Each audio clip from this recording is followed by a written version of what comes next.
Oi, pessoal. Trazendo aqui para vocês uma coisa muito linda.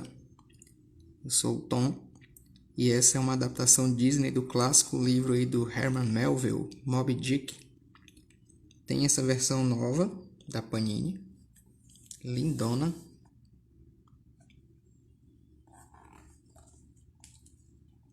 Mas também essa história já saiu no Brasil antes, na formatinho do Tio Patinhas. Pela data que eu vi lá no expediente, ela é de 2013 e eu consegui ela em 2015. Então vamos dar uma olhada aqui nas duas na medida do possível, porque veja como essa é enorme. Olha o tamanho dela em relação ao formatinho. Fica até ruim de encaixar na tela do celular, né? Pelo menos aí o dobro do tamanho, né? O quadrinho, a versão atual dele em relação ao antigo. O que me atraiu para essa história? Primeiro de tudo, os desenhos do Paulo Motura, ou é Paulo Motura, não sei, né? Eu sei que não se fala em italiano Paolo, né? Como nós lemos aqui, é Paulo mesmo. Então, como é que eu conheci essa história? Eu estava, na época, trabalhando na editora, né? Desenhando, e a gente fez uma espécie de curso rápido lá com o Daniel Brandão, né? Que já foi meu professor de desenho em mais de uma ocasião. Então, a gente estava vendo coisas sobre cartoon, movimento, e um dos desenhistas que se destacou foi esse Paulo Motor aqui. O desenho dele é muito legal, é muito dinâmico, ele tem um traço que se destaca entre os desenhistas Disney. Tem outros desenhistas Disney muito bons na Europa, né? Principalmente a Disney que eu gosto é a Disney europeia. Depois eu posso até mostrar mais alguns aqui. Mas eu quis mostrar esse por causa da versão nova que eu comprei, né? Então, essa daqui já está disponível para a venda se alguém se interessar. É muito bonito, a história está completa e vale a pena. Apesar, né, do formatinho, né? As cores estão iguaizinhas, né? A tradução, até onde eu pude checar, me parece que é a mesma. Se mudar é muito pouco. Muda talvez o tamanho da fonte, porque no formatinho, né, a letra fica bem grande. E naquele formato ali, dá para ter até mais texto, que é uma característica que a Abril colocava nos formatinhos, né, já antigamente. A edição original americana, normalmente, ela tem aquele formato maior e ela tem mais texto. Quando vem para o Brasil, para funcionar no formatinho, tem que ser cortado um pouco do texto, ele fica mais enxuto. E na minha opinião, isso é uma coisa até boa. Dependendo da história que você está lendo, por exemplo, uma história de super-herói ou uma história Disney, eu acredito que fica melhor com um texto mais enxuto. A história ganha agilidade e, no caso dessa aqui, que é mais voltada para o público infanto-juvenil, ela fica melhor de ler, né, com menos texto. E até fiz uma comparação com do Homem-Aranha que eu tenho, do Erik Larsen, que saiu aqui, né, contra o Sexteto Sinistro. A Abril tinha lançado e depois a Panini lançou... O Panini não. É aquela coleção do Homem-Aranha da capa branca, né? Acho que foi até cancelada. Então, quando eu li, eu achei estranho porque tinha texto demais. E o lance do Larsen é muita ação, né? Um desenho bem estiloso, anos 90, e muita ação. E aquele monte de texto trava um pouco da leitura. Lembra um pouco o que me acontece lendo hoje em dia as versões atuais, né, traduções atuais de Novos Titãs ou de X-Men, porque o Marvel Wolfman e o Chris Claremont, eles escreviam muito, né, um estilo ali que talvez tenha começado com o Stan Lee, de escrever bastante, como se para dar uma importância literária ao quadrinho. O quadrinho não deixa de ser literatura, mas é um tipo específico de literatura. E não precisa dessa complicação toda, a não ser que você esteja lendo um Sandman da vida, né, que se propõe uma leitura mais adulta, mais séria. Aqui Moby Dick aparecendo. Mas tem umas cenas bem legais aqui, grandiosas e tal. E aqui no finalzinho da versão formatinho você tem, digamos que um estudo, né, uma matéria aí sobre baleias. Fala sobre baleias aí em outras mídias, né, livro, outros desenhos. E você tem mais algumas ilustrações do motor aqui, pintadas e tal, muito bonitas. A baleia do Pinóquio, né, da Disney. O Pinóquio aqui só, praticamente uma formiguinha em frente aqui, o olho da baleia, né, tão gigantesca que ela é. E aqui você tem, ó, o pessoal fazendo aqui uma baleia, né, de tamanho natural, enorme mesmo.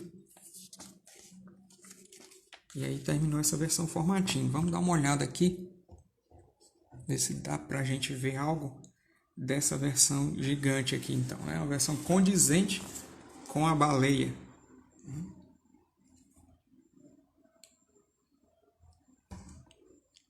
Essa coisa toda azul, né, e branca me lembra aqueles mapas que o Coyote desenha para pegar o Papaléguas. Era sempre assim, né? Uma planta azul e desenhado branco, né? Essa edição, gente, papel offset, até onde eu posso reparar aqui, misto, tá escrito aqui, ó. Papel de qualidade bom para não grudar, né? Porque às vezes aquele bonitão lá que brilha, né? Ele gruda, o coucher, e esse aqui não gruda. Ou vai ter mais dificuldade para grudar. Maciozinho, muito bom o toque. E como eu disse, é a mesmíssima história, não muda nada, né? Comparei página por página, mas aqui você tem, pela questão do papel, as cores ficam melhores, elas ficam mais bonitas, mais vivas do que naquele papelzinho, né, mais poroso lá. Esse papel aqui ele parece mais resistente, né, para esse tipo de pintura, fica melhor.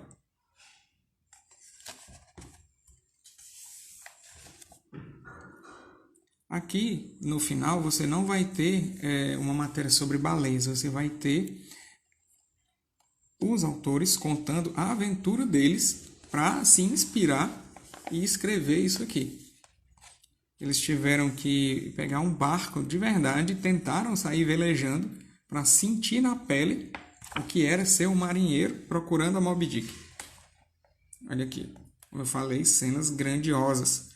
É um dos problemas que o autor diz que enfrentou aqui, porque lá na Itália, pelo que ele comenta, sai em formato pequenininho também é um formatinho, não é assim gigantesco como está aqui, né?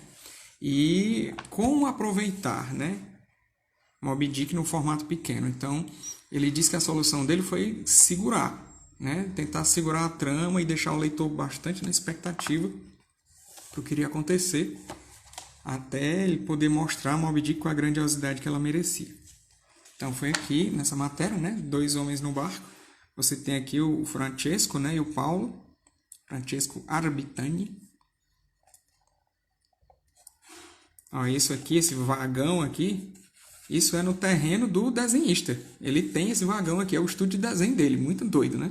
E ele comprou o barco, ó. Eles compraram o barco aí para sair velejando. Aqui você tem alguns estudos. O Moby Dick eu só li mesmo aquela versão do Chabutê.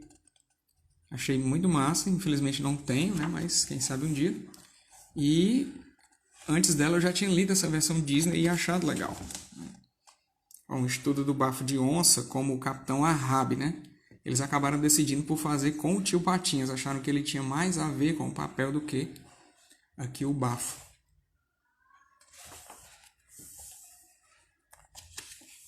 Eles planejaram, né, a viagem deles. Ó. Tem um mapinha aqui e tal. Mais alguns estudos.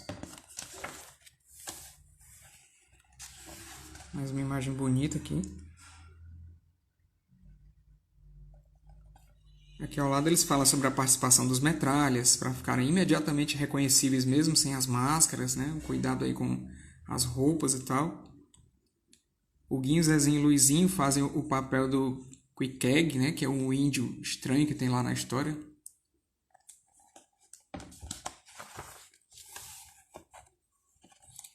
Eles contam o drama deles que bateram aqui com o mastro nessa ponte. O barco não conseguia passar.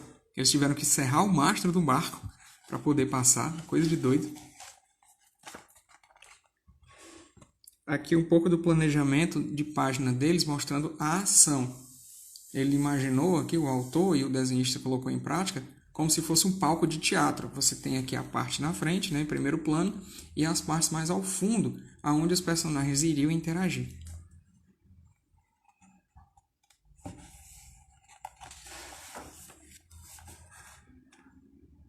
Eles aqui no final da jornada, olha essa barba, eu acho que essa barba aqui é de mentira. Ou então ele já estava barbudão quando saiu e não é a mesma foto que a gente viu lá deles no barco, né? Então, pessoal, era para mostrar aqui para vocês essa gráfica Disney, né? Lindíssima do Moby Dick. Tem na Amazon, né? Para variar, hoje em dia tudo é lá, né? E eu acho que vale a pena a compra aí para quem é fã de Disney, para quem é fã de Moby Dick, para quem é fã de desenho, enfim. Desenhos muito bonitos. Aqui do Paulo Motura, Ok? Vou ficando por aqui. É isso. Espero que vocês tenham gostado. Valeu! Então se despede.